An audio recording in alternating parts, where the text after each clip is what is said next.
Primero Corintios 13. Si hablo en lenguas humanas y angelicales, pero no tengo amor, no soy más que un metal que resuena o un platillo que hace ruido. Si tengo el don de profecía y entiendo todos los misterios, si poseo todo conocimiento, si tengo una fe que logra trasladar montañas, pero me falta el amor, no soy nada. Si reparto entre los pobres todo lo que poseo, si entrego mi cuerpo para tener de qué presumir, pero no tengo amor, nada gano con eso. El amor es paciente, es bondadoso. El amor no es envidioso, ni presumido, ni orgulloso. No se comporta con rudeza, no es egoísta, no se enoja fácilmente, no guarda rencor. El amor no se deleita en la maldad, sino que se regocija con la verdad. Todo lo disculpa, todo lo cree, todo lo espera, todo lo soporta. El amor jamás se extingue, pero las profecías cesarán, las lenguas terminarán y el conocimiento se agotará. Porque conocemos y profetizamos de manera imperfecta, pero cuando llegue lo perfecto, lo imperfecto desaparecerá. Cuando yo era niño, hablaba como niño, pensaba como niño, razonaba como niño. Cuando llegué a ser adulto, dejé atrás las cosas de niño. Ahora vemos de manera indirecta y velada, como en un espejo, pero entonces veremos cara a cara.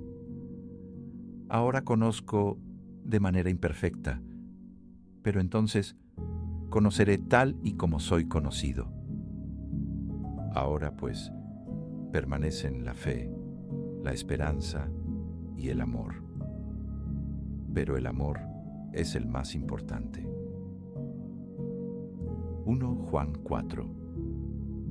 Queridos hermanos, no crean a cualquier espíritu, sino sométanlo a prueba para ver si es de Dios, porque han salido por el mundo muchos falsos profetas.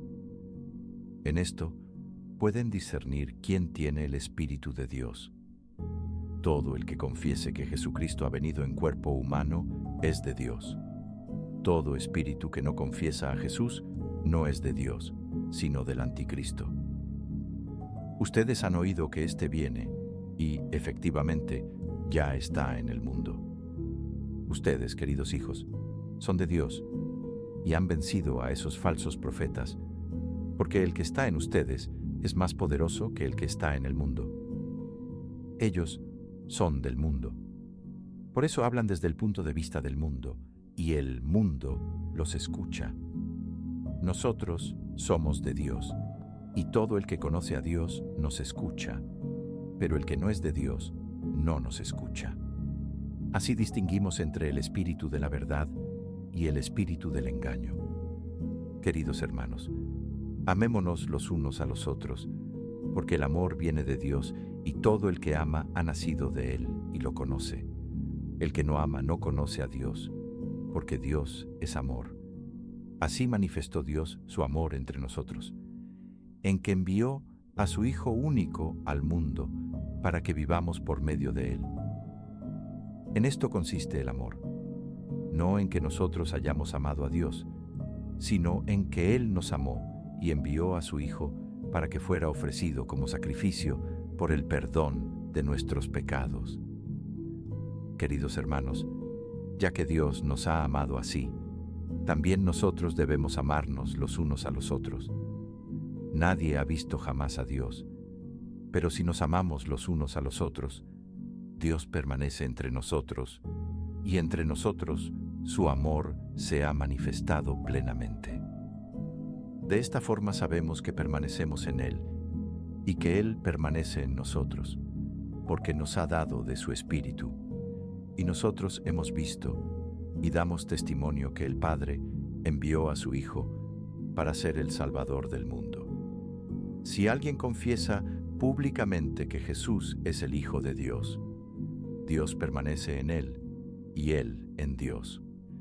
Y nosotros hemos llegado a saber y creer que Dios nos ama.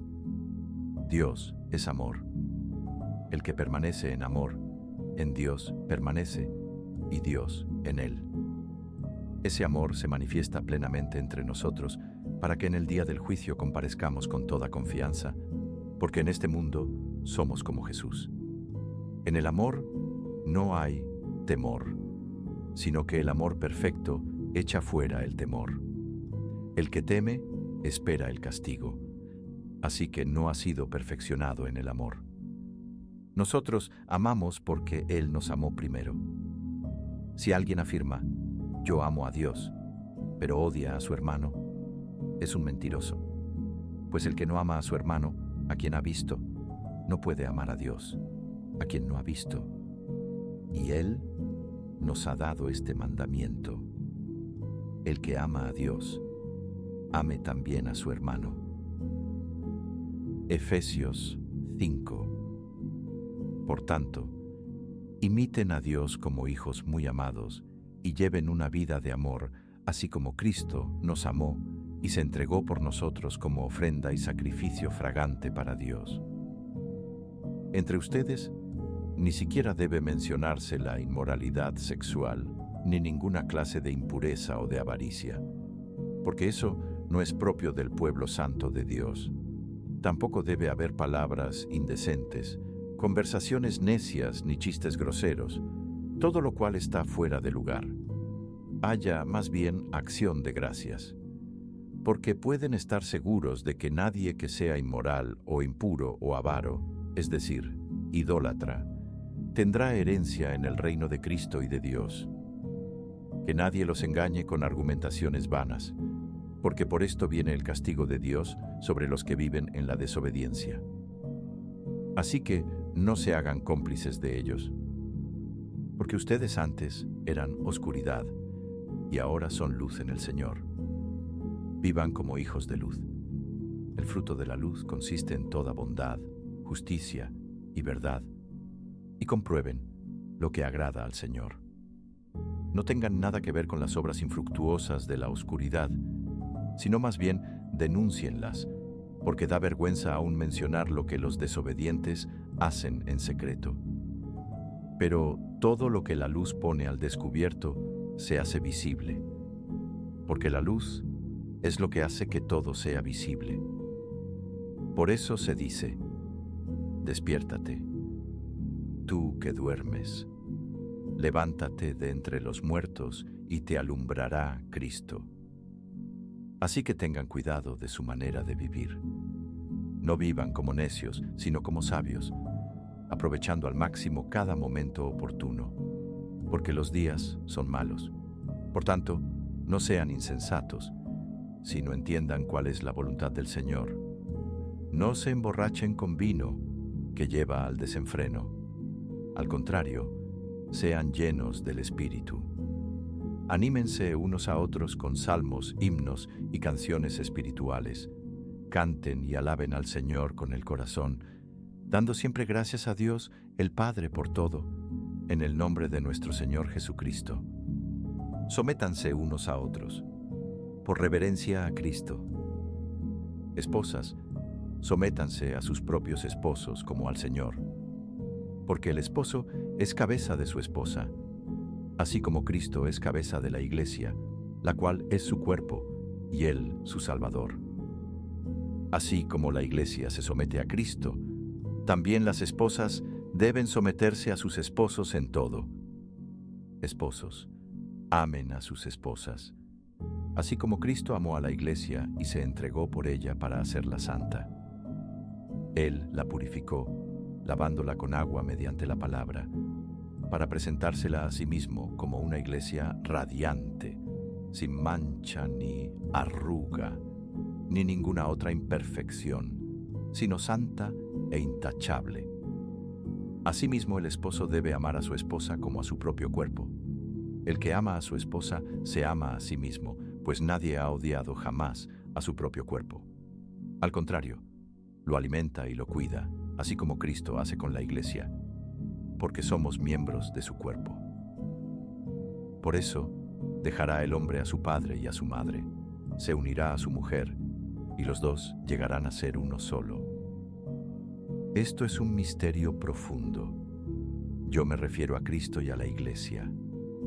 En todo caso, cada uno de ustedes ame también a su esposa como a sí mismo, y que la esposa respete a su esposo.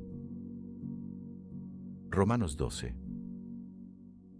Por lo tanto, hermanos, tomando en cuenta la misericordia de Dios, ruego que cada uno de ustedes, en adoración espiritual, ofrezca su cuerpo como sacrificio vivo, santo y agradable a Dios.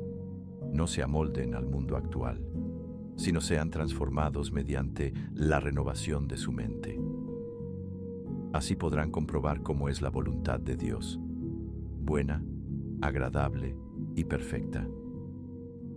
Por la gracia que se me ha dado, digo a todos ustedes, nadie tenga un concepto de sí más alto que el que debe tener, sino más bien piense de sí mismo con moderación, según la medida de fe que Dios le haya dado.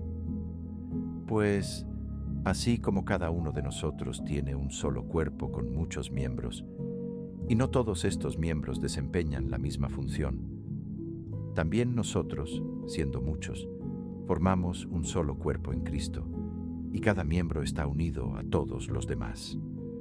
Tenemos dones diferentes, según la gracia que se nos ha dado. Si el don de alguien es el de profecía, que lo use en proporción con su fe. Si es el de prestar un servicio, que lo preste. Si es el de enseñar, que enseñe. Si es el de animar a otros, que los anime. Si es el de socorrer a los necesitados, que dé con generosidad. Si es el de dirigir, que dirija con esmero. Si es el de mostrar compasión, que lo haga con alegría. El amor debe ser sincero. Aborrezcan el mal, aférrense al bien. Ámense los unos a los otros con amor fraternal, respetándose y honrándose mutuamente. Nunca dejen de ser diligentes. Antes bien, sirvan al Señor con el fervor que da el Espíritu. Alégrense en la esperanza, muestren paciencia en el sufrimiento, perseveren en la oración, ayuden a los hermanos necesitados, practican la hospitalidad, bendigan a quienes los persigan, bendigan y no maldigan. Alégrense con los que están alegres, lloren con los que lloran, vivan en armonía